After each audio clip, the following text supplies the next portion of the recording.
ஓர் பிச்சைக்காரன் கோயில் வாசலில் பிச்சை எடுத்து உணவு அருந்தி வந்தான். அப்போது அந்த ஆலயத்திற்கு ஒரு மகான் வந்தார். அவரை பார்த்த பிச்சைக்காரன், சாமி, என் வாழ்க்கை கடைசி வரை இப்படிதான் இருக்குமா என்று கேட்டான். அதற்கு அந்த சாமியார், அது உன் தலையில் எழுதிய விதி. உன் கடைசி வாழ்நாள் வரை இப்படித்தான் இருக்கும் என்றார். பிச்சைக்காரன் கேட்டான், சாமி, என் தலைவிதி மாறாதா? மாற நான் என்ன செய்ய வேண்டும் என்று? அதற்கு சாமியார், நீ புத்தர் பெருமானை பார்த்தால் உன் தலையெழுத்து மாற வாய்ப்பு உள்ளது என்றார். அவரை போய் பார் என்றார். பிச்சைக்காரன் புத்தரை பார்க்க புறப்பட்டான். வெகு நேரம் ஆகியதால் இரவு ஓய்வு எடுக்க ஒரு செல்வந்தர் வீட்டின் கதவை தட்டி, ஐயா, இன்று இரவு இங்கே தங்கி ஓய்வு எடுக்க அனுமதிக்க வேண்டும் என்று கேட்டான். செல்வந்தர் அவனிடம், நீ எங்கு செல்கிறாய் என்று கேட்க, அதற்கு பிச்சைக்காரன் நடந்ததை சொல்ல, செல்வந்தரும் அவர் மனைவியும் எங்களுக்கு ஒரு உதவி செய்ய வேண்டும் என்று கேட்டனர். பிச்சைக்காரன் என்ன உதவி வேண்டும் என்று கேட்டான். அதற்கு அவர்கள், எங்களுக்கு ஒரு பெண் இருக்கிறாள். அவள் பிறவி ஊமை. அவள் எப்போது பேசுவாள் என்று புத்தரிடம் கேட்டு எங்களுக்கு சொல்ல வேண்டும் என்றனர். அதற்கு பிச்சைக்காரன் சம்மதித்து இரவு ஓய்வு எடுத்துவிட்டு காலையில் புறப்பட்டான். வெகு தூரம் கடந்த பின் ஒரு பெரிய மலை வந்தது.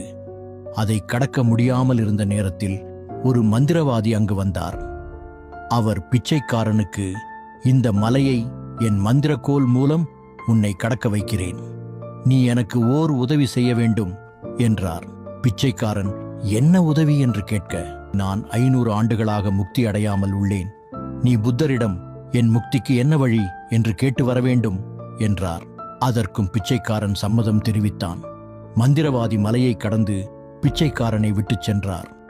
மீண்டும் நடக்க ஆரம்பித்தான் பிச்சைக்காரன். அப்போது ஒரு ஆறு வந்தது. இந்த ஆற்றை கடந்தால்தான் புத்தர் இருக்கும் இடத்திற்கு செல்ல முடியும். ஆற்றை கடக்க என்ன செய்வது என்று நினைத்த நேரத்தில் ஆற்றில் ஒரு ஆமை வந்தது. அது பிச்சைக்காரனிடம் விசாரித்து, அதுவும் நான் உனக்கு உதவி செய்கிறேன். பதிலுக்கு, நீ புத்தரிடம் எனக்கு பறக்கும் சக்தி வேண்டும், அதற்கு நான் என்ன செய்ய வேண்டும் என்று கேட்டு வர வேண்டும் என்று சொல்லிவிட்டு ஆற்றை கடந்து பிச்சைக்காரனை விட்டது. பிச்சைக்காரனும் ஒரு வழியாக புத்தர் இருக்கும் இடத்திற்கு வந்தடைந்தான். புத்தரை பார்த்து ஆசி பெற்றான். புத்தர் என்னிடமிருந்து உனக்கு வேண்டியதை கேள் என்றார். ஆனால் 3 கேள்விதான் கேட்க வேண்டும் என்றார். பிச்சைக்காரன் யோசனை செய்தான். நாம் 4 கேள்வி கேட்க வேண்டும், புத்தரோ 3 தான் கேட்க வேண்டும் என்கிறார். என்ன செய்வது என்று புரியாமல் யோசனையில் இருந்தான். சற்று நேரத்தில் ஒரு யோசனை வந்தது. நாம் பிச்சை எடுத்து நம் காலத்தை ஓட்டிவிடலாம். ஆனால் அந்த 3 பேர்களின் பிரச்சனையாவது தீரட்டும் என்று எண்ணி 3 பேரின் பிரச்சனையை புத்தரிடம் சொல்லி அதன் தீர்வையும் தெரிந்து கொண்டு திரும்பி வந்தான். திரும்பி வரும் வழியில் முதலில் ஆமை என் கேள்விக்கு புத்தர் என்ன சொன்னார் என்று கேட்டது. அதற்கு பிச்சைக்காரன், உன் ஓட்டை நீ கழட்டி எறிந்தால் உனக்கு பறக்கும் சக்தி வரும் என்றான். உடனே ஆமை தன் ஓட்டை கழட்டி பிச்சைக்காரனிடம் கொடுத்தது விட்டு பறந்து சென்றது.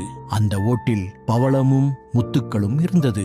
அதை எடுத்துக்கொண்டு புறப்பட்டான். பிறகு மந்திரவாதியை பார்த்து, உன் முக்திக்கு நீ செய்ய வேண்டியது அந்த மந்திரக்கோலை விட வேண்டும் என்றான். மந்திரவாதி அந்த மந்திரக்கோலை பிச்சைக்காரனிடம் கொடுத்துவிட்டு முக்தி அடைந்தார். மீண்டும் புறப்பட்டு செல்வந்தரை சந்தித்தான். செல்வந்தரிடம், உன் மகள் எப்போது அவள் மனதிற்கு பிடித்தவனை பார்க்கிறாளோ அன்று அவள் பேசுவாள் என்றான் பிச்சைக்காரன். மாடியில் இருந்து இறங்கிய செல்வந்தரின் மகள், அப்பா, இவர்தானே அன்றிரவு நம் இல்லத்திற்கு வந்தது என்று அவளையும் அறியாமல் கேட்டாள். தன் மகள் பேசியதைக் கண்ட செல்வந்தர் தன் ஒரே மகளை பிச்சைக்காரனுக்கு மணமுடித்து வைத்தார். அன்று முதல் அவன் ஒரு செல்வந்தன் மற்றும் மந்திரகோல், இதை தவிர பவளம், முத்துகளும் அழகான மனைவியும் அமைந்து சந்தோஷமாக வாழ்ந்தான். இந்த கதையின் மூலம் நாம் அறிவது என்னவென்றால், நமக்காக கடவுளிடம் வேண்டுவதை விட பிறர் நலனுக்காக வேண்டினால் பிறரின் துயரமும் மறைந்துவிடும். கூடுதல் போனஸாக நம் துயரமும் மறைந்துவிடும்.